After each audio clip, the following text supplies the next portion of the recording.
وفي رواية أنس والناس أجمعين أو كما قال عليه الصلاة والسلام۔ خبر حدیثوں میں جس کی آئی وہی زمانہ اب آ رہا ہے، زمین بھی تیور بدل رہی ہے، فلک بھی آنکھیں دکھا رہا ہے۔ پرائے مال کو اپنا سمجھیں، حرام کو بھی حلال سمجھیں، گناہ کریں اور کمال سمجھیں، بتاؤ اب دنیا میں کیا رہا ہے۔ بھائی بھائی کا ہوا ہے رہزن، حقیقی بیٹی ہے ماں کی دشمن، پسر نے چھوڑا پدر کا دامن، بہن کو بھائی ستا رہا ہے۔ ہاتھ باندھے کھڑے ہیں صف میں، سب اپنے اپنے خیال میں ہیں، امام مسجد سے کوئی پوچھے کہ وہ نماز کس کو پڑھا رہا ہے۔ اسٹیج پر اکابرین علماء کرام تشریف فرما ہیں۔ صدر محترم حضرت مولانا حبیب اللہ صاحب قاسمی، قائد جمعیت علماء باڑمیر حضرت مولانا نور محمد صاحب، اور مدرسہ اسلامیہ لطیفیہ سردار شہر کے استاد حدیث و فقہ حضرت مولانا عبدالغفور صاحب، اور دارالعلوم دمتور کے جلیل القدر استاد حضرت مولانا عبدالکریم صاحب و دیگر قابل صد احترام علماء کرام ہیں۔ حق تو یہ تھا کہ میں دو زانوں بیٹھ کر ان کو سنتا، حکم ہے اور آپ تمام محترم بزرگوں، عزیز بھائیوں، عزیز طلبہ کرام، ماشاءاللہ آپ کا پروگرام بہت شاندار رہا، بڑا حسین، بڑا بہترین، بالیقین بچوں نے وہ پروگرام پیش کیا کہ دلوں کو بڑی خوشی ملی، دلوں سے دعائیں نکلتی رہی لوگوں کے۔ واقعتاً بچوں کا جو پروگرام تھا اس میں کئی چیزیں منفرد انداز سے میں نے دیکھی، اس کے پیچھے استاد کی محنت بھی ہے۔ اندازہ ہوا کہ یہاں کے جو استاد ہیں حضرت مولانا عبداللہ صاحب بڑے محنت کش اور جفاکش ہیں اور بڑے فکر مند ہیں امت کی نسل کو لے کر، کیونکہ انہوں نے بچوں کو جو موضوعات دیے اس سے اندازہ ہوا۔ دجال کے بارے میں ایک بچہ آگے بتاتا ہے، کوئی مہدی کے بارے میں آگے بتاتا ہے، کوئی حضرت عیسیٰ علیہ السلام کے بارے میں آگے بتاتا ہے۔ تو آج جو ایمان پہ ڈاکے ڈالے جا رہے ہیں وہ انہی ناموں کے ساتھ ڈالے جا رہے ہیں۔ اس سے مولانا کی فکری صلاحیتوں اور علمی صلاحیتوں کا بھی اندازہ ہوتا ہے۔ اللہ رب العزت دونوں جہاں میں بہترین بدلہ عطا فرمائے اور ان بچوں کو بھی بہترین بدلہ عطا فرمائے۔ بچوں کے جو والدین ہیں وہ بھی قابل مبارکباد ہیں، استاد کے ساتھ ساتھ یہ بچے بھی، ان کے والدین بھی۔ یہاں بیٹھ کر بچے مکتب میں جو قرآن کریم کی دولت حاصل کر رہے ہیں، مولانا عبدالغفور صاحب دامت برکاتہم العالیہ نے مکتب کی اہمیت کی طرف اشارہ کیا۔ دینی ہمارے جتنے بھی شعبے ہیں، جتنی بھی تنظیمیں ہیں، ان سب کی فاؤنڈیشن اور بنیاد اور اساس جو ہے وہ مکتب ہے۔ یہ بنیاد، یہاں سے ایمان کی حفاظت ہوتی ہے۔ تو یہ بچے بھی قابل مبارکباد ہیں، ان کے والدین بھی، کہ یہاں پر بیٹھ کر جو آپ دولت حاصل کر رہے ہیں یہ ساری کائنات میں سب سے بہتر دولت ہے۔ اللہ رب العزت نے فرمایا کہ جس کو یہ دولت مل جائے اس سے خوش ہو جانا چاہیے۔ قل بفضل اللہ و برحمتہ، میرے محبوب انہیں کہو کہ یہ قرآن کریم جو نازل ہوا ہے یہ اس کے خاص فضل سے نازل ہوا ہے اور یہ اس کی خاص رحمت سے نازل ہوا ہے۔ فَبِذَلِكَ فَلْيَفْرَحُوا، جس کو یہ دولت مل جائے اس سے خوش ہونا چاہیے۔ هُوَ خَيْرٌ مِّمَّا يَجْمَعُونَ، اس لیے کہ یہ قرآن کریم کی جو دولت ہے، جتنی بھی دولتیں لوگ اکٹھا کر رہے ہیں ان ساری دولتوں سے بہتر ہے قرآن کریم کی دولت۔ ان بچیاں کو آپ قرآن کریم دے رہے ہیں تو یہ دونوں جہاں کی دولت ہے۔ امام شافعی رحمۃ اللہ علیہ کے پاس میں ایک شخص آتا ہے اور کہتا ہے کہ میں نے ایک نظر مانی تھی، منت مانی تھی کہ اللہ اگر مجھے ایک بیٹی دے دے تو میں اس سے دونوں جہاں کی دولت دوں گا۔ اب اللہ نے کرم کر دیا کہ مجھے بیٹی عطا کی ہے، لیکن اب میں قسم کیسے پوری کروں؟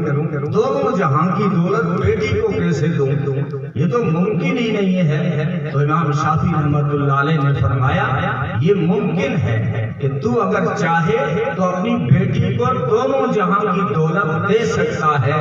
تو ایسا کر اپنی بیٹی کو خدا کا قرآن پڑھا، خدا کا قرآن دونوں جہاں کی سب سے بڑی دولت ہے۔ قرآن کریم بہت بڑی دولت ہے۔ اب آ جائیے، آپ کا ذوق کیسا ہے نہ جانے۔ قرآن کریم کے بارے میں کیا بیان کروں کہ قرآن کریم تو خود بیان ہے۔ قرآن کریم خود بیان ہے، قرآن کریم طبیان ہے، قرآن کریم فرقان ہے، قرآن کریم فیضان ہے، قرآن کریم ایقان ہے، قرآن احسان ہے، قرآن ایمان ہے، نازل کرنے والا رب رحمان ہے، جس پر نازل ہوا وہ نبی آخر الزمان ہے، اور فرشتہ جبریل تو واسطہ درمیان ہے، ورنہ یہ قرآن خود خدا کی زبان ہے۔ ہاں یہ نبی کا فرمان ہے، قرآن صحابہ کا ترجمان ہے، جس مہینے میں نازل ہوا وہ رمضان ہے، جو اس سے مان لے وہ مسلمان ہے۔ قرآن کریم کو جو مان لے وہ مسلمان ہے۔ قرآن کریم ہدایت ہے، قرآن کریم صداقت ہے، قرآن کریم سعادت ہے، قرآن کریم خشیت ہے، قرآن کریم ہیبت ہے، قرآن کریم شریعت ہے، قرآن کریم طریقت ہے، قرآن کریم حکمت ہے، قرآن کریم حقیقت ہے، قرآن کریم رحمت ہے، قرآن کریم مدحت ہے، قرآن کریم محبت ہے، قرآن کریم رحمت ہے، قرآن کریم برکت ہے۔ یہ صرف جملے نہیں، تبرک بالقرآن فإنہ کلام اللہ وخرج منہ۔ اگر تجھے برکت چاہیے تو قرآن کریم سے حاصل کیجیے۔ قرآن کریم سراپا برکت ہے، برکت نہیں ہے دعاؤں کے لیے کہتا پھرتا ہے کہ دعا کر برکت ہو جائے، دعا کر میرے گھر میں، میرے دکان میں، میرے کاروبار میں برکت ہو جائے۔ اگر برکت چاہیے صبح قرآن کریم کی تلاوت کر کے دکان جایا کر، وہ برکت تیرے پہنچنے سے پہلے برکت دکان پہنچ جائے گی۔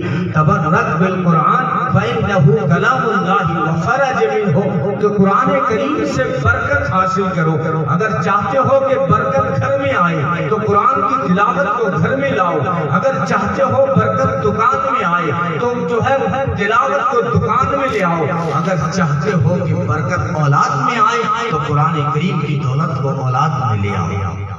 قرآن کریم برکت ہے، قرآن کریم ہدایت ہے، قرآن کریم راستہ دکھاتی ہے، روشنی دکھاتی ہے۔ ان هذا القرآن یہدی للتی ہی اقوم، قرآن کریم جو راستہ دکھاتا ہے وہ سب سے سیدھا راستہ ہے۔ قرآن ہدایت، قرآن جو ہے برکت، اور قرآن رحمت، ہدی و رحمت للمؤمنین کہا۔ جس طرح رب العالمین ہے اس کا محبوب رحمت للعالمین ہے، تو قرآن ہدی للعالمین ہے، ہدی للعالمین ہے، یہ سارے جہانوں کو راستہ دکھانے آیا ہے۔ ایک جگہ کہا ہدی للناس، کہیں کہتا ہے رحمت للمؤمنین۔ یہ انداز ہے اس کے سمجھانے کے۔ ایک جگہ کہتا ہے میں سارے انسانوں کو راستہ دکھانے آیا ہوں، ایک جگہ کہتا ہے میں تو انہی راستہ دکھاتا ہوں جو اللہ سے ڈرنے والے ہوتے ہیں۔ کیا مطلب ہے اس کا؟ اس کا مطلب یہ ہے کہ وہ راستے تو سب کو دکھاتا ہے، وہ تو سب کو، سارے جہاں والوں کو راستہ دکھاتا ہے، لیکن اس روشنی کا فائدہ وہ اٹھاتے ہیں جو اللہ سے ڈرنے والے ہوتے ہیں۔ اس لیے کہا ہدی للمتقین۔ جیسے بارش ہر جگہ برستی ہے، وہ پہاڑوں پر بھی برستی برستی ہے، شاداب زمین پر برستی ہے، اور وہ پہاڑ اور چٹیاں میدان میں برستی ہے، بنجر زمین پر برستی ہے، بارش کا کوئی قصور نہیں۔ بارش اگر بنجر زمین پہ برسے، وہ اگر وہاں سے کانٹے نکل آئے یا بدبو پھوٹ پڑے تو قصور بارش کا نہیں ہے۔ ایسے ہی قرآن کریم کی رحمت سارے انسانوں پہ برستی ہے۔ ہاں قرآن کریم کی رحمت کے چھانٹے پڑے ابو جہل کی زمین پر، پڑے ابو لہب کی زمین پر، لیکن زمین بنجر تھی تو بدبو پھوٹ پڑی، کانٹے نکل آئے۔ یہی رحمت کے چھانٹے جب پڑے نا شاداب زمین ابو بکر پر تو اسے صدیق بنا دیا، جب پڑے نا یہی رحمت کے چھانٹے شاداب زمین عمر پر تو اسے فاروق بنا دیا۔ اگر بے عمل دل ہو تو پھر جذبات سے کیا ہوتا ہے، بنجر ہو زمین تو برسات سے کیا ہوتا ہے، اور عمل لازم ہے تکمیل تمنا کے لیے، ورنہ ان رنگین خیالات سے کیا ہوتا ہے۔ قرآن کریم کی رحمت سارے انسانوں کے لیے ہے اور سارے جہاں کے لیے ہے، تو قرآن کریم برکت ہے۔ اس برکت کو اپنے گھر میں لائیے، اس برکت کو اپنی نسلوں میں لائیے۔ یہ بچے جو قرآن کریم پڑھ رہے ہیں، نبی پاک صلی اللہ علیہ وسلم کا فرمان ہے کہ جس کے بچے قرآن ناظرہ پڑھ جاتے ہیں تو کیا انعام ملتا ہے، ان بچوں کو کیا ملے گا اس کا اندازہ آپ نہیں لگا سکتے، لیکن اس بچے کے قرآن ناظرہ پڑھنے پر بچے کے ماں باپ کے سارے گناہوں کو معاف کر دیا جاتا ہے۔ اگر کسی کا بچہ قرآن کا حافظ بنتا ہے، اب بچے کو کیا ملے گا ہم نہیں گن سکتے، نیکیاں اکاؤنٹ میں نہیں آ سکتی۔ بچہ جب نورانی قاعدہ لے کر مکتب کی طرف چلتا ہے، اس کے ایک ایک قدم پر ایک ایک سال کی عبادت کا ثواب لکھا جاتا ہے۔ بچہ نابالغ ہو تو ماں باپ کے کھاتے میں نیکیاں ڈال دی جاتی ہیں، اور اگر بچہ ایک حرف سیکھتا ہے، اس بچے کے لیے جنت میں پورا شہر سجا دیا جاتا ہے۔ لیکن انعام تو دیکھیے، بچے نے قرآن کو حفظ کیا ہے، اب ماں باپ کو انعام دیا جا رہا ہے کہ ماں باپ کے سر پہ کل قیامت کے دن ایسا تاج پہنایا جائے گا کہ جس کی روشنی کے آگے سورج کی روشنی بھی پھیکی پڑ جائے گی۔ عورتوں کو جوڑوں کا بہت شوق ہوتا ہے، مہنگے مہنگے ریس لگاتی ہیں کہ وہاں وہ جوڑا ایسے لائی ہے، میں وہاں اس گاؤں سے دیکھ کے آئی ہوں، وہ 1000 روپے والا میٹر پہنتی ہے، مجھے بھی صبح کل چاہیے اس طرح کا۔ ارے قیمت تو سنیے جوڑے کی۔ اگر تو نے اپنی بچی کو قرآن پڑھایا ہے، اگر تو نے اپنے بچے کو قرآن پڑھایا ہے تو جوڑوں کی شوقین ذرا سن تو صحیح، قیامت کے میدان میں تجھے ایسا جوڑا پہنایا جائے گا کہ ساری دنیا مل کر اس جوڑے کی قیمت نہیں چکا سکتی ہے۔ قیمت نہیں، یہ ماں باپ کو انعام دیا جا رہا ہے۔ اس لیے بڑی خوشی ہوئی آپ کے اس مکتب کا پروگرام سن کر اندازہ ہوا، اور جو ہے الفاظ کی ادائیگی بھی بتا رہی تھی کہ الحمدللہ محنت ہو رہی ہے۔ آپ جو ہے مولانا کا مضبوط کریں، اچھی تنخواہ دیں تو استاد جو ہے سارے ٹینشن سے فری ہو کر اور زیادہ محنت سے پڑھاتا ہے، لیکن جب تنخواہیں کم ہوتی ہیں تو پھر وہ آپ نے قصہ سنا ہوگا، وہی ہوگا جو ہاڑی نے کیا تھا کہ دھول دھنیا رے منہ میں دانا چڑکیا رے منہ میں، وہ مانی حاضری بجائے ریلیز۔ پھر یہی ہوتا ہے، یا انسان ٹینشن میں نہیں صحیح پڑھا سکتا۔ ہم سے خواجی میں امامت کرتے ہیں کئی لوگ ہیں، جب تنخواہیں ہمیں پوری نہیں ملتی ہیں تو دماغ پہ زور دیتے ہیں، آج جہاں کس کے گھر جا کے بکرا پڑھیں، کس کا تعویذ بنائیں، ہر وہ جو رسوئی میں خرچہ ہو رہا ہے وہ تو پورا کرنا پڑے گا۔ اس لیے اپنے استاد کو اچھی تنخواہ دیا کریں۔ اور لوگ پوچھتے ہیں کتنی تنخواہ ہونی چاہیے، تو میں کہا کرتا ہوں اگر دنیا میں کہیں پھنستے ہو تو وکیل پہ کتنا خرچ کرتے ہو، تو وکیلوں پہ تو بے درک بتا دیتے ہو، یا کوئی وکیل بن جائے سرکار اس کو کیا تنخواہ دے گی؟ اگر جو ہے اچھا سرکاری وکیل نہیں، پرائیویٹ وکیل سے پوچھو مہینے میں کتنا کماتا ہے، یہ دنیا کے وکیل ہیں۔ اگر تو دنیا میں پھنستا ہے ہے تو وکیل تیرا تھوڑا سا سہارا بنتے ہیں تو بے دریغ لوٹاتا ہے. یاد رکھ قرآن کے جو حامل ہیں، قرآن کے جو حافظ ہیں، یہ قیامت کے میدان کے وکیل ہیں. جہاں تیرا باپ تجھے دیکھ کر منہ پھیر لے گا، تیری ماں منہ چھپاتی پھرے گی اور بیوی زمین پہ پٹ چڑھا کے منہ دوسری طرف پھیر لے گی، جہاں کوئی تیرا سہارا نہیں بن رہا ہوگا، وہاں قرآن کا حامل، قرآن کا قاری، قرآن کا حافظ تیری وکالت کر کے تیرے ہاتھ میں جنت کا ٹکٹ دے رہا ہوگا. ایک حافظ کی شفاعت پر 10 ایسے افراد کو جنت ملتی ہے جن کے اوپر جہنم واجب ہو چکی ہوگی. اور ایک عالم کی شفاعت پر علامہ عبدالشکور دین پوری رحمت اللہ علیہ فرمایا کرتے تھے، ایک ایک عالم 70 افراد کو جنت کا ٹکٹ دلائے گا. ایک ایک عالم. ہاں تم نے ایک حدیث پڑھ رکھی ہے کہ غلام مور مولوی دوزخ میں جا سے. ارے وہ حدیث تو ریاکار کاری کے بارے میں ہے. اللہ اپنی شان دکھاؤں چاہے تو کہ مجھے منا جو ہے مالدارانی پرواہ کو ہے، منا شہیدانی پرواہ کو ہے، منا عالمانی پرواہ کو ہے. وہ تو اپنی شان دکھا رہا ہے، ورنہ جس طرح آج یہ اسٹیج پر جلوہ افروز ہے، دوسری حدیثیں پڑھو تو صحیح. یہ اسٹیج آپ نے لکڑی کا کھڑا کیا ہوگا. قیامت کے میدان میں علماء کے لیے سونے کا تخت لگے گا اور جو ہے اس پر چاندی کے کوبے لگے ہوئے ہوں گے اور زمرد اور یاقوت جڑے ہوئے ہوں گے اور استبرق اور سندس اور ریشم اور دیباج کے قالین بچھے ہوئے ہوں گے. ان پر علماء کو بٹھا کے کہا جائے گا جب تک میں لوگوں کے حساب سے فارغ نہ ہو جاؤں تب تک تم یہاں پر آرام سے بیٹھے رہو. تو اس طرح کی روایتیں بھی ہیں یا آپ کے موسم ہیں جو کم تنخواہوں میں آپ کی نسلوں کا ایمان بچا رہے ہیں. اور دوسرا آپ اچھی طرح جانتے ہیں کہ ہندوستان ہو یا کوئی اور ملک سب سے زیادہ جو خرچ کرتے ہیں وہ دیش کی سرکشا پہ خرچ کرتے ہیں. آرمی پہ خرچ زیادہ ہوتا ہے، BSF پہ خرچ زیادہ ہوتا ہے. اچھی اچھی چیزیں وہاں بھیجو.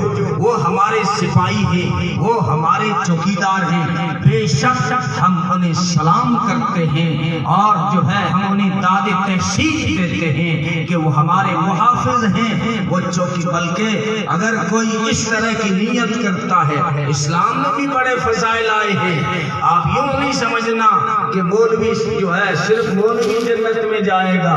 وہ سندھی نے کہا تھا نا، ملن کے مسالے اسانجے آفالے جنت میں کام کرتا انہیں.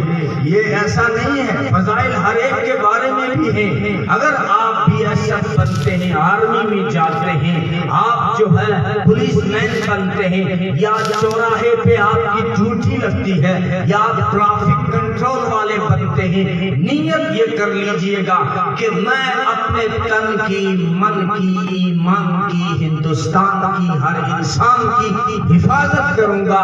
تو تیری چند ساعتوں کی ڈیوٹی 1000 سالوں کے سجدے سے بہتر بن جاتی ہے.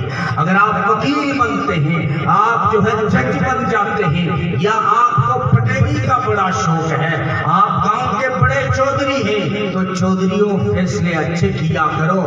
تمہارا ایک دن کا اس جو ہے انصاف جو ہے وہ 60 سال کی عبادت سے بہتر ہے. اگر تم جو ہے انجینئر بنتے ہو، اسلام میں فضائل ملیں گے. الدال والا خیر کفاعلہ، جو صرف بھلائی کی طرف رہنمائی کرتا ہے. نقشہ بنا کے دیتے ہو نا، تو جو صرف بھلائی کی طرف رہنمائی کرتا ہے اس سے بھلائی کرنے والے کی طرح ثواب ملتا ہے.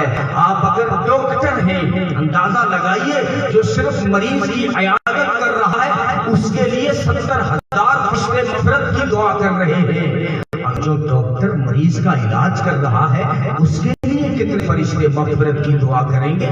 کوئی اندازہ ہے کیا؟ تو بہرحال علماء کے فضائل ہیں اور آپ کے بھی فضائل ہیں. اسلام کوئی وہ مذہب نہیں ہے کہ آپ نے چند چیزیں پکڑ لی اور ذہن میں ایک دھرم اور مذہب کا تصور دے دیا. اسلام زندگی کا نام ہے. اسلام پوری زندگی بتاتا ہے اور خوبصورت زندگی ہے. اسلام شانتی کا نام ہے. صلح و آشتی کا نام ہے، اسلام امن کا نام ہے، اسلام محبت کا نام ہے، اسلام محبت کا نام ہے۔ اور کہا لقد کان لکم فی رسول اللہ اسوۃ حسنہ، کہ میں نے میرے محبوب کے اندر تمہارے لیے خوبصورت نمونہ رکھا ہے۔ خوبصورت کہا کہ حسن کی طرف انسان کا دل کھنچتا ہے، تو کہا کہ میرے محبوب جو زندگی دے رہے ہیں وہ بڑی خوبصورت ہے۔ اگر آپ تھکے نہیں ہو تو اسلام کا خلاصہ یہ ہے کہ اللہ ہم سے یہ چاہتے ہیں کہ اطاعت کرو میری اور اطاعت کرو میرے محبوب محمد عربی صلی اللہ علیہ وسلم کی۔ فرمایا اطیعوا اللہ و اطیعوا الرسول، اطاعت کرو اللہ کی اور اطاعت کرو رسول کی۔ یہ اسلام بہت آسان ہے، کوئی مشکل نہیں۔ اطاعت کرو اللہ کی اور اطاعت کرو رسول کی۔ اچھا، یہ جو اجماع امت اور یہ جو قیاس ہے یہ اسی کے اندر آتا ہے۔ اجماع امت یعنی جس پہ صحابہ جمع ہوئے، صحابہ اسی روشنی پہ جمع ہوئے جو روشنی قرآن و حدیث سے نکل رہی تھی، اور جو قیاس کو سفر کرنے کی اجازت ہے اسی حد تک اجازت ہے جس حد قرآن و حدیث کی روشنی پہنچ رہی ہو، ورنہ اس کو بھی اندھیروں میں بھٹکنے کی اجازت نہیں ہے۔ تم اس وقت تک مومن نہیں ہو سکتے۔ لا یؤمن احدکم حتی یکون ہواہ تبعا لما جئت بہ، جب تک تمہاری خواہشیں تمہاری طبیعتیں میرے دین کے تابع نہیں ہوں گی اس وقت تم کامل مومن نہیں ہو سکتے۔ تو ہم سے ماں کیا ہے؟ اطیعوا اللہ و اطیعوا الرسول، اطاعت کرو اللہ کی اور اطاعت کرو رسول کی۔ یا اللہ ہم تیری اطاعت کیسے کریں؟ جو تیرا پہلا حکم ہے اطیعوا اللہ، اللہ کی اطاعت کرو، کیسے اطاعت کریں تیری؟ تو کہتا ہے اقیموا الصلاۃ، نماز قائم کرو، کیسے نماز قائم کریں؟ تو کہتا ہے آتوا الزکاۃ، زکات ادا کرو، کیسے زکات ادا کریں؟ اسی کا تو جواب دیا ہے وَأَطِيعُوا الرَّسُولَ، میرے رسول کی اطاعت کرو، وہ تمہیں بتائیں گے نماز کیسے پڑھنی ہے۔ اس لیے کہا صلوا کما رأیتمونی اصلی، نماز اس طرح پڑھا کرو جس طرح مجھے پڑھتے دیکھتے ہو، مجھے ادا کرتے دیکھتے ہو۔ تو نماز پڑھتے ہو انشاءاللہ، نماز آج کی شام سے اور زندگی کی شام تک مت چھوڑنا، کیونکہ نماز ہماری آئیڈینٹی ہے، نماز ہماری پہچان ہے۔ میں انڈین ہوں، کیا ثبوت ہے؟ میرے پاس آدھار کارڈ ہے۔ میں مسلمان ہوں، میرے پاس کیا ثبوت ہے؟ فرمایا نماز آئیڈینٹی ہے تیری، پہچان ہے تیری، اس لیے جو ہے نماز کو پابندی سے پڑھنا ہے۔ تو فرمایا میرے رسول کی اطاعت کرو، وہ تمہیں بتائیں گے کہ زندگی کیسے گزارنی ہے، وہ بتائیں گے نماز کیسے قائم کرنی ہے۔ یا اللہ تو نے کہا کہ اللہ کی اطاعت کرو اور پھر کہا رسول کی اطاعت کرو۔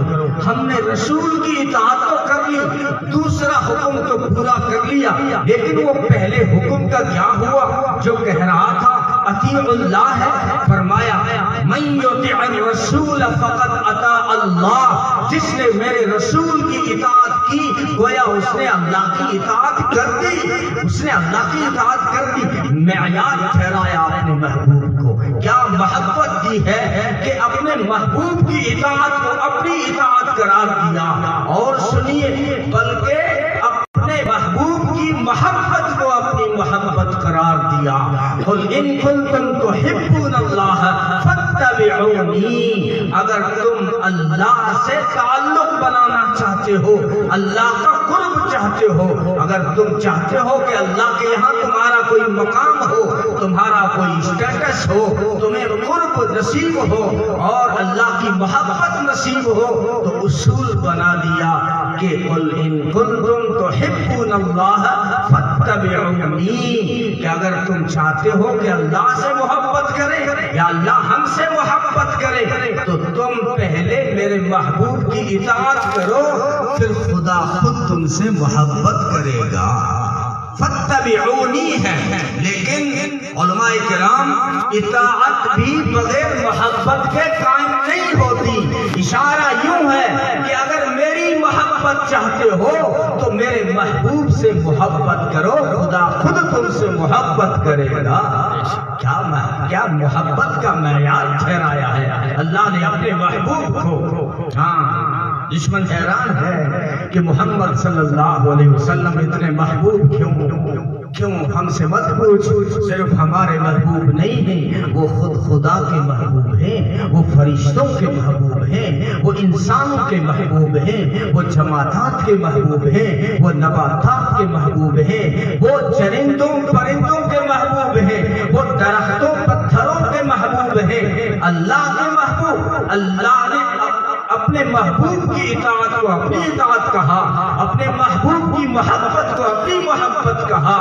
فرشتوں کے محبوب ہیں، ان اللہ و ملائکتہ یصلون علی النبی، اللہ اور اس کے فرشتے نبی پر درود بھیجتے ہیں۔ امام بخاری رحمۃ اللہ علیہ لکھتے ہیں کہ اللہ کا درود یہ ہے کہ اللہ نے فرشتوں کے سامنے اپنے محبوب کی تعریف کی، اور فرشتوں کا درود یہ ہے کہ وہ ہر وقت محمد عربی صلی اللہ علیہ وسلم کے لیے برکات اور رفع درجات کی دعا کرتے رہتے ہیں، اور کہا جب وہ درود پڑھ رہے ہیں بھیج رہے ہیں تو اے ایمان والو تم بھی میرے محبوب پہ درود پڑھا کرو، تم بھی میرے محبوب پہ درود پڑھا کرو۔ تو میں نے کہا فرشتوں کے محبوب ہیں۔ ہاں ایک فرشتے آ کے کہتا ہے کہ ان کے بارے میں بتائیں، دوسرا کہتا ہے کیا بتائیں یہ تو سو رہے ہیں، تو تیسرا کہتا ہے کہ ان کی آنکھیں سو رہی ہیں دل جاگ رہا ہے۔ امام بخاری رحمۃ اللہ علیہ نے ایک باب باندھا ہے فضائل مناقب میں کہ باب کان النبی صلی اللہ علیہ وسلم تنام عینہ ولا ینام قلبہ، کہ محمد عربی صلی اللہ علیہ وسلم جب سوتے تھے استراحت فرماتے تھے تو آنکھیں سو رہی ہوتی تھی دل جاگ رہا ہوتا تھا۔ کیا فرشتوں کے محبوب ہیں۔ ایک مرتبہ حرم میں استراحت فرما رہے تھے، انداز یوں تھا ایک طرف حضرت حمزہ رضی اللہ تعالیٰ عنہ، دوسری طرف حضرت جعفر بن ابی طالب رضی اللہ تعالیٰ عنہ، اور بیچ میں محمد عربی صلی اللہ علیہ وسلم، یعنی ایک طرف چچا ہیں اور دوسری طرف چچا زاد ہیں اور بیچ میں محمد مصطفیٰ صلی اللہ علیہ وسلم۔ اب تین فرشتے آئے، ایک فرشتہ کہتا ہے یہ جو تین سو رہے ہیں ان میں وہ والے کون سے ہیں، تو دوسرا کہتا ہے وہ ہیں جو بیچ میں سو رہے ہیں وہ سب سے بہتر ہیں، تو تیسرا کہتا ہے وہ جو بیچ میں سو رہے ہیں وہ جو سب سے بہتر ہیں ان کو اپنے ساتھ لے چلو۔ یعنی فرشتوں کے بھی محبوب ہیں، حیوانوں کے محبوب، ہرنی آیا اپنا مقدمہ لے کر، اونٹ آیا اپنا مقدمہ لے کر، چڑیا آئی اپنا مقدمہ لے کر، جانوروں کے محبوب ہیں، پتھروں کے محبوب ہیں۔ فرمایا یہ احد پہاڑ ہے نا، یہ محمد سے محبت کرتا ہے اور محمد اس پہاڑ سے محبت کرتے ہیں صلی اللہ علیہ وسلم۔ ہاں جمادات نباتات جنات کے محبوب۔ حضرت عمر فرماتے ہیں ایک بڑھا شخص آیا، نبی نے فرمایا کیا نام ہے؟ ڈر تو نہیں جاؤ گے نا؟ سنا دو۔ فرمایا میرا نام ہے حامہ۔ کس کے بیٹے ہو؟ میں ہیم کا بیٹا ہوں۔ ہیم کس کا بیٹا؟ ہیم لاقیس کا، اور لاقیس ابلیس کا بیٹا ہے۔ اچھا تو ابلیس خبر ہوتا ہے یہاں کیوں آیا ہے؟ کہا کہ میں قرآن پڑھنے آیا ہوں۔ ابلیس کا پڑھتا بھی کہتا ہے کہ میں قرآن پڑھنے آیا ہوں۔ محمد عربی صلی اللہ علیہ وسلم نے سورہ ناس اور فلق سکھا کے روانہ کر دیا، اس لیے کہتا ہوں جنات کے محبوب، نباتات کے محبوب، اور جو حیوانات کے محبوب، فرشتوں کے محبوب اور انسانوں کے محبوب، پھر مومنوں کے محبوب کیوں نہ ہوں گے؟ پھر ہمیں تو وہ حکم دے رہا ہے کہ تمہیں محبت کرنی ہوگی۔ لا یؤمن احدکم حتی اکون احب الیہ من والدہ وولدہ والناس اجمعین، کہ جب تک تم میرے محبوب سے سب سے بڑھ کر محبت نہیں کرو گے تمہارا ایمان کامل نہیں ہوگا۔ یہ تو ہمارے ایمان کا حصہ ہے، نماز اچھی، روزہ اچھا، زکوٰۃ اچھی، حج بھی اچھا، مگر باوجود ان سب کے میں مسلمان ہو نہیں سکتا۔ نہ جب تک کٹ مروں حرمت رسول اللہ پر، خدا شاہد ہے کامل میرا ایمان ہو نہیں سکتا۔ اس لیے وہ ہمارے محسن ہیں۔ میں اگر تجھ سے پوچھوں کہ تو تیری ماں سے محبت کیوں کرتا ہے، تیرا جواب یہی ہوگا کہ یہ تو محترم رشتہ ہے، یہ رشتوں میں اعلیٰ رشتہ ہے، اس لیے یہ تو فطری تقاضا ہے۔ مجھے بھی کہنے دے، النبی اولیٰ بالمؤمنین من انفسہم وازواجہ امہاتہم، کہ مومنوں کا رشتہ جو نبی سے ہے وہ ان کی جان سے بھی بڑھ کر ہے۔ ہم پر ہماری جان کا حق بعد میں ہے، ہماری جان سے بھی پہلے ہم پر ہمارے نبی کا حق ہے، اور یہ رشتہ قرآن نے بتایا ہے۔ اس لیے جو ہے اللہ نے ہمیں ایسا محبوب دیا ہے کہ ایک آج کی ایسی محبت ہمیں نصیب ہو جائے کہ ہم ان کی سنتوں پہ مر مٹنے والے بن جائیں، ان کی اطاعت کرنے کو اپنا فخر سمجھیں، اور ان کی محبت، ان کی سنتوں کو اپنی 5 فٹ کی کائنات میں نافذ کریں۔ بہرحال مسلمان اپنے سینے میں اپنے آقا کی محبت ضرور رکھتا ہے، اس لیے کہ وہ ہمارے محسن ہیں۔ تو کہتا ہے میری ماں نے احسان کیے ہیں کہ اگر وہ سردی میں چادر نہ اڑاتی تو مر جاتا، میرے جو ہے پیشاب پاخانے صاف نہ کرتی تو بدبو سے ہلاک ہو جاتا۔ مجھے بھی کہنے دے، اگر میرے نبی کی ردائے رحمت نہ ہوتی تو ہم ہلاک ہو جاتے، اگر ہمارے نبی کی دعائیں نہ ہوتی تو ہم اپنے گناہوں کی بدبو سے ہلاک ہو جاتے۔ اس لیے جو ہے وہ ہمارے محسن ہیں، اور صرف ہمارے نہیں، وہ ساری کائنات کے محسن ہیں، وہ ساری انسانیت کے محسن ہیں۔ انسانیت کا احترام سکھایا، ورنہ انسانیت تو گری پڑی تھی۔ بعض پتھر مقدس تھے، ان کا احترام کیا جا رہا تھا، بعض درختوں کا احترام کیا جا رہا تھا، جانوروں کا احترام کیا جا رہا تھا، لیکن انسان بیچارہ گری پڑی چیز تھی، اس کو جو ہے کاٹ کے درختوں کے نام بلی لگایا جا رہا تھا، پتھروں کے نام بلی لگایا جا رہا تھا، جانوروں کے نام بلی لگایا جا رہا تھا۔ محمد عربی صلی اللہ علیہ وسلم نے آ کر اعلان کیا، والتین والزیتون وطور سینین وہذا البلد الامین لقد خلقنا الانسان فی احسن تقویم، کہ ہم نے انسان کو سب سے خوبصورت بنایا، سب سے بیوٹیفل بھی تو ہے اور سب سے بیسٹ بھی تو ہے۔ تو وَلَقَدْ كَرَّمْنَا بَنِي آدم، ہم نے آدم کی اولاد کو سب سے زیادہ قابل تکریم بنایا۔ وَحَمَلْنَاهُمْ فِي الْبَرِّ وَالْبَحْرِ، خشکی اور کریم سواریاں دی، وَرَزَقْنَاهُمْ مِنَ الطَّيِّبَاتِ، پاکیزہ رزق دیا، وَفَضَّلْنَاهُمْ عَلَى كَثِيرٍ مِّمَّنْ خَلَقْنَا تَفْضِيلًا، میری بہت ساری مخلوق پر میں نے آدم کی اولاد کو فضیلت دی ہے، اس سے برتر بنایا ہے، اس سے اونچا بنایا ہے، اس کے سر کو اونچا رکھا ہے، اس لیے کہ اس کا سر صرف میرے آگے جھکے اور کسی کے آگے نہ جھکے، اسی کے آگے نہ جھکے۔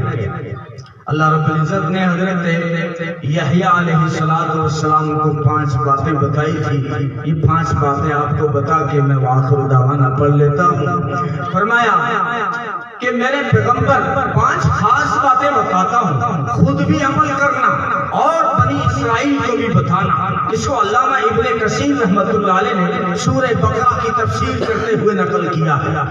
فرمایا میرے پیغمبر 5 باتیں بتاتا ہوں، خود بھی عمل کرو، بنی اسرائیل کو، لوگوں کو بھی بتاؤ۔ پہلی بات تو یہ ہے کہ لا تشرک باللہ، اللہ کے ساتھ کسی کو شریک مت کرنا، اس کی الوہیت میں، اس کی ربوبیت میں، اس کی خاص صفات میں، عبادت میں، اس کی خاص صفات میں کسی کو پارٹنرشپ مت بنانا، کسی کو شریک مت بنانا۔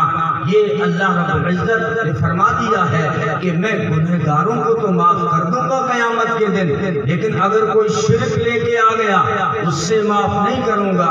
ان اللہ یغفر ان یشرک بہ ویغفر ما دون ذلک لمن یشاء، کہ اللہ شرک کرنے والے کو معاف نہیں کرے گا اور باقی جس سے چاہے گا اس سے معاف کر دے گا۔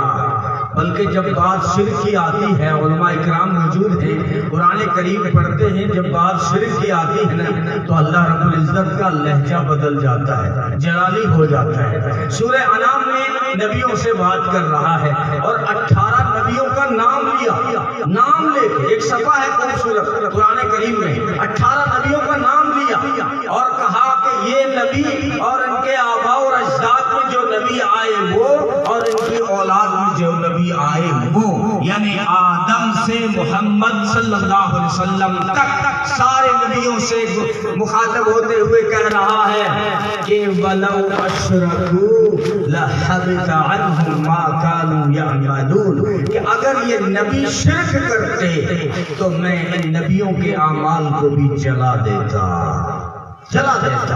اور اولئک الذین کفروا بآیات ربہم ولقائہ، اور جو کھلا کر رہے ہیں کفر و شرک ان کو کہہ دیا ہے کہ جو انکار کرتے ہیں رب کی آیتوں کا اور اس کی ملاقات کا انکار کرتے ہیں، قیامت کے دن کا انکار کرتے ہیں، فرمایا فحبطت اعمالهم، ان کے عمل جلا دوں گا، فلا نقیم لهم یوم القیامت وزنا، قیامت کے دن ان کے اعمال تولنے کے لیے ترازو بھی قائم نہیں کروں گا۔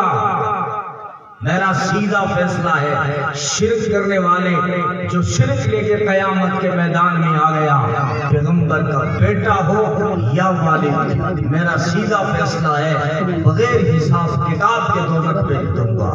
اس لیے اللہ نے حضرت یحییٰ علیہ السلام کو پہلی بات یہ بتائی کہ جو ہے لوگوں کو بتاؤ کہ وہ شرک نہ کریں، یہ کینسر ہے، یہ بہت بڑا جرم ہے، گناہ تو اللہ معاف کرتا ہے، غداری معاف نہیں کرتا۔ شرک جو ہے صرف گناہ نہیں ہے، رب کے ساتھ غداری ہے، زمین اس نے بنائی جھکے کسی اور کے سامنے، ساری نعمتیں اس نے دی، نام کسی اور کا چشمہ کرے، دینے والا کوئی اور ہو، نام کسی اور کا لگائے، تو پھر اس کی غیرت جو اس میں آتی ہے وہ ایسے غدار کو معاف نہیں کرتا۔ دوسری چیز بتائی، لوگوں کو بتاؤ نماز نہ چھوڑیں، نماز نہ چھوڑیں۔ آپ صلی اللہ علیہ وسلم جب دنیا سے جا رہے تھے، آخری وقت جو زبان پہ جملے تھے، حضرت عائشہ رضی اللہ تعالیٰ عنہا فرماتی ہیں ہم نے کان لگائے، ہونٹ تو ہل رہے تھے، آواز نہیں آ رہی تھی، جب کان لگایا تو آواز یوں تھی الصلاۃ الصلاۃ وما ملکت ایمانکم، میری امت نماز مت چھوڑنا اور غریبوں کا خیال رکھنا، اپنے محتاجوں کا خیال رکھنا۔ یوں کہتے کہتے پردہ فرما گئے تو فرمایا اے یحییٰ علیہ السلام لوگوں کو بتائیے کہ وہ نماز نہ چھوڑیں۔ بندہ جب نمازی ہوتا ہے تو خدا کی رحمتیں اور برکتیں اسی طرف متوجہ ہوتی ہیں۔ اور فرمایا کہ جو ہے روزے رکھا جائے۔ اب رمضان آ رہا ہے تو پہلے تو بہانہ تھا کہ گرمیوں کے روزے ہیں کون رکھے، اب تو سردیوں میں آ رہے ہیں، اب کیا بہانہ ہے؟ اب تک ہے مطلب گٹکا کھاؤں تو بیڑی پیاں مٹکی روزے رکھا، یہ کوئی بہانہ ہو یار، یہ کوئی بہانہ؟ بہت ٹھنڈے روزے آ رہے ہیں۔ حضرت علی فرمایا کرتے تھے مجھے تو گرمیوں کا روزہ رکھنے میں مزہ آتا ہے، نفس مچلتا ہے، دشمن تڑپتا ہے، دشمن تڑپتا ہے، مجھے گرمیوں میں مزہ آتا ہے، تو روزے رکھیں۔ اور مثال کی فرمایا روزے دار مشک کی تھیلی کی طرح ہے، مشک کی تھیلی کہیں پڑی ہو تو بھی خوشبو آ رہی ہوتی ہے، روزے دار سو بھی رہا ہو، نیند میں کھراٹے بھی لے رہا ہو، تب بھی فرشتے نیکیاں لکھتے رہتے ہیں۔ اور روزے دار کے منہ کی بدبو جو معدے سے پیدا ہوتی ہے، مسواک منع نہیں، وہ فرمایا اللہ کے نزدیک مشک اور عنبر سے زیادہ معطر ہوا کرتی ہے، تو روزہ نہ چھوڑیں۔ اور فرمایا چوتھی چیز صدقہ خیرات ضرور کیا کریں، تمہارے ٹینشنوں کا حل ہے، اس میں تمہاری پریشانیوں کا حل ہے۔ یحییٰ علیہ السلام لوگوں کو بتاؤ کہ صدقہ خیرات کرتے رہیں، اور مثال دی، فرمایا صدقہ خیرات کرنے والے کی اللہ رب العزت نے کیا خوبصورت مثال دی۔ فرمایا اگر کسی آدمی کو ڈاکوؤں نے پکڑ لیا اور اس کے ہاتھ باندھ دیے گردن کے پیچھے یوں، اور اس کو جو ہے کھینچنے لگے قتل گاہ کی طرف کہ تجھے پھانسی ہوگی، اب تجھے مارا جائے گا، اس کے ہاتھ بندھے ہوئے ہیں، اب وہ فریاد کرتا ہے کہ یار ایک ریکویسٹ ہے میرے پاس جتنا جتنا مال ہے وہ سارا لے لو اور میرے ہاتھ کھول دو، میری جان بخش دو، تو وہ جو ڈاکو ہوتے ہیں، وہ جو قاتل ہوتے ہیں، اس کا سارا مال لے لیتے ہیں، اس کے ہاتھ بھی کھول دیتے ہیں، اس کی جان بھی بخش دیتے ہیں۔ یہی صدقے کی مثال ہے۔ تو کہتا ہے میں بڑا پریشانیوں میں گھرا ہوا ہوں، بڑی مشکلوں نے مجھے گھیرا ہے، چاروں طرف ہاتھ بندھے ہوئے ہوں، تعویذ والوں سے پوچھتا ہے، روزگار میرا بند ہے، بیماریوں کے حملے ہیں۔ فرمایا صدقہ کر، پریشانیاں کھلیں گی، بیماریاں کھلیں گی، ٹینشن کھلے گا اور پریشانیاں کھلیں گی، آفتیں ہٹیں گی۔ تو صدقے کی بہترین مثال ہے، خرچ کیا کرو اللہ کی راہوں میں، مساجد مدارس پر، غریبوں پر۔ اور پانچویں بات فرمائی کہ جو ہے اللہ کو یاد کرتے رہو، اس کا ذکر کیا کرو، اس سے یاد کیا کرو، اور کبھی کبھی بیٹھ کے تنہائی میں دل سے یا زبان سے اور جو ہے اس سے یاد کیا کرو۔ اور مثال دی، فرمایا ذکر کرنے والے کی مثال یوں ہے، اگر کسی کے پیچھے دشمن بھاگے حملہ کرنے کے لیے اور وہ انسان کسی قلعے میں داخل ہو جائے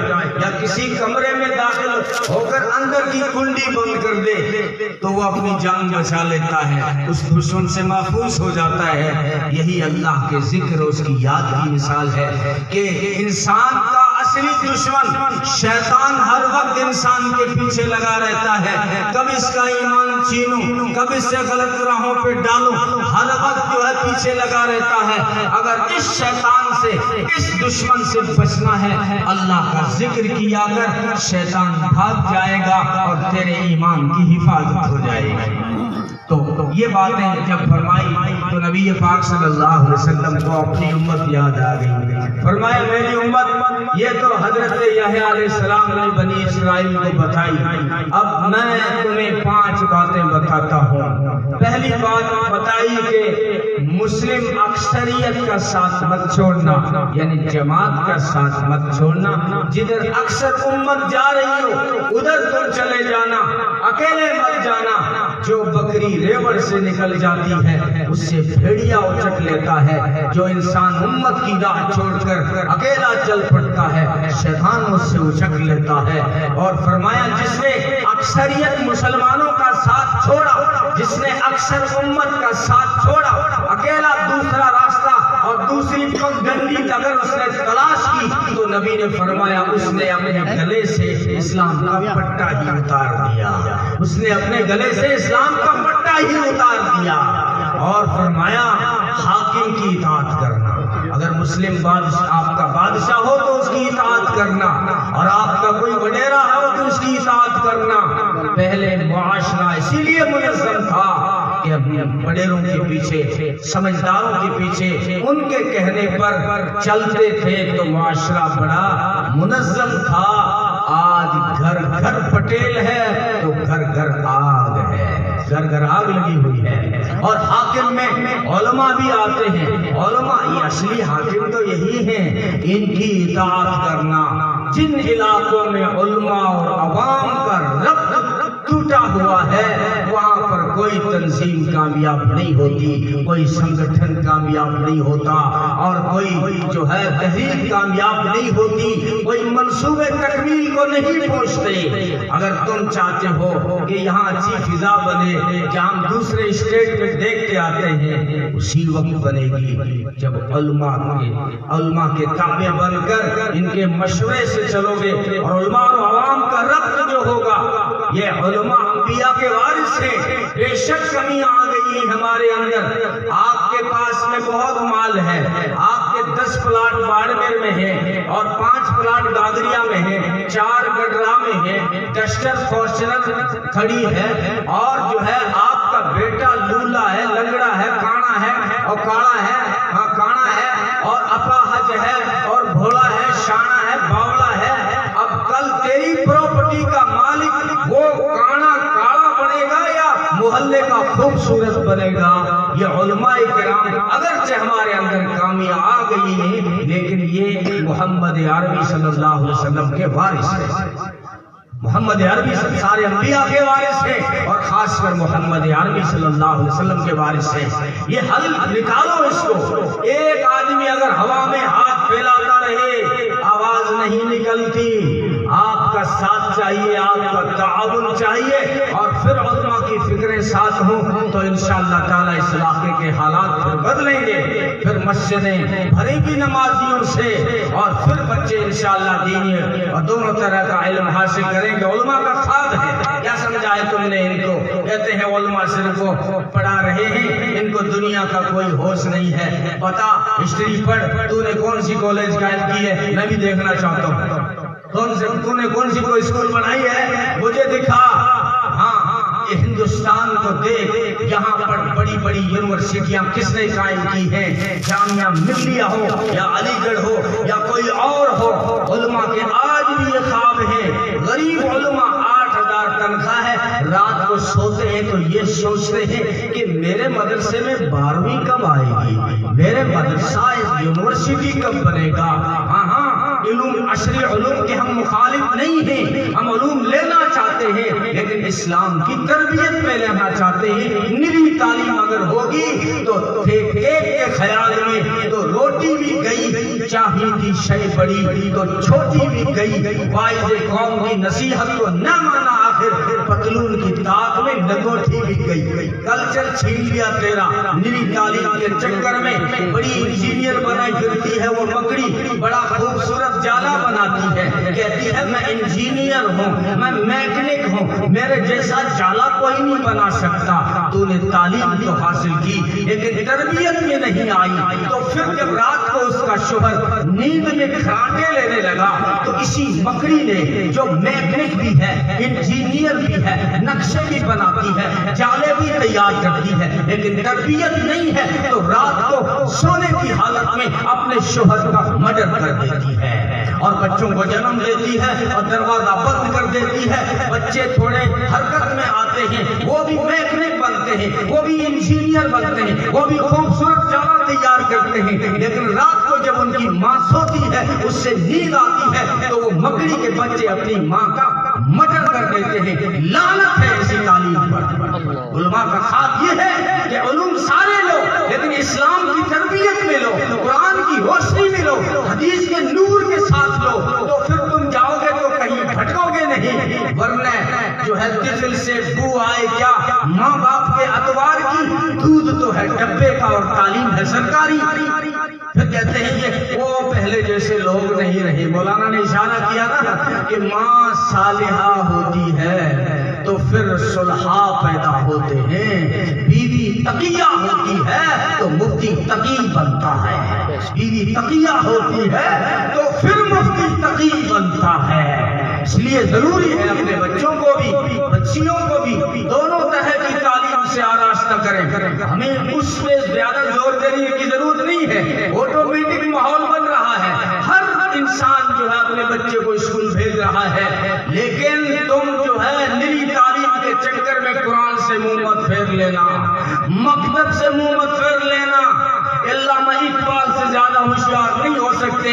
اقبال یونیورسٹی انگلینڈ میں پڑھتا رہا, برطانیہ میں پڑھتا رہا, کامبرج یونیورسٹی میں پڑھتا رہا, لیکن وہ اپنا تجزیہ اور اپنا تبصرہ اور زندگی کا خلاصہ یوں بتاتا ہے کہ وہ معزز تھے زمانے میں مسلمان ہو کر, اور تم ذلیل و خوار ہوئے قرآن چھوڑ کر. تم نے قرآن چھوڑا اس لیے تم ذلیل و خوار ہو, اسی لیے رسوا ہو. ہم مسلمانوں کو کہہ رہا ہوں, اس میں میں خود بھی شامل ہوں, میں خود بھی شامل ہوں. ہم قرآن سے دامن, قرآن کی رسی کو مضبوطی سے پکڑ لیں. وَاعْتَصِمُوا بِحَبْلِ اللَّهِ جَمِيعًا وَلَا تَفَرَّقُوا, اللہ کی رسی کو مضبوطی سے پکڑو. وَلَا تَفَرَّقُوا, فرقوں میں مت بنٹو, یہ دیوبندی ہے, یہ بریلوی ہے, یہ اہل حدیث ہے, ہاں مت بنٹو. آپ صلی اللہ علیہ وسلم نے انسانیت کو ایک خوبصورت پلیٹ فارم پہ جمع کیا اور جو ہے تقسیم ختم کر دی. اور پھر جو وہ سلمان جو فارسی تھا, وہ سلمان جو فارسی تھا, وہ بلال جو حبشی تھا, وہ ابو ذر جو غفاری تھا, وہ زماد جو اسدی تھا, وہ عدی جو تائی تھا, سب بھائی بھائی ہو گئے, سب بھائی بھائی ہو گئے. ہاں یہ نعرے ختم کر دو, یہ سراجانی ہے, یہ موتیانی ہے, نہیں نہیں بھائی بھائی. سراجانی نے موتیانی. ماشاءاللہ آپ کے دادوں کے نام بڑے خوبصورت تھے. ایک دادا سراج تھا, سورج تھا, تو دوسرا بھی کوئی کم نہیں, موتی تھا. ہاں موتی تھا. اور اس ادارے کا جو نام ہے نا سراج العلوم, اس میں جو ہے وہ بو نہیں ہے میرے حساب سے. یہاں پر اس کو آپ سراج العلوم کا معنی ہے جتنے بھی آئندہ اس جگہ علوم پڑھائے جائیں گے, ان علوم سارے علوم مل کر جو روشنی اور سورج پیدا کریں گے, اس نسبت سے سراج العلوم تو رکھ سکتے. ورنہ آپ نے اپنے دادا کے نام پہ رکھا ہے تو موتیانی کہیں گے, اپنے بچے نہیں بھیجنا, وہ تو سراجانیوں کا مدرسہ. ہاں سراج العلوم.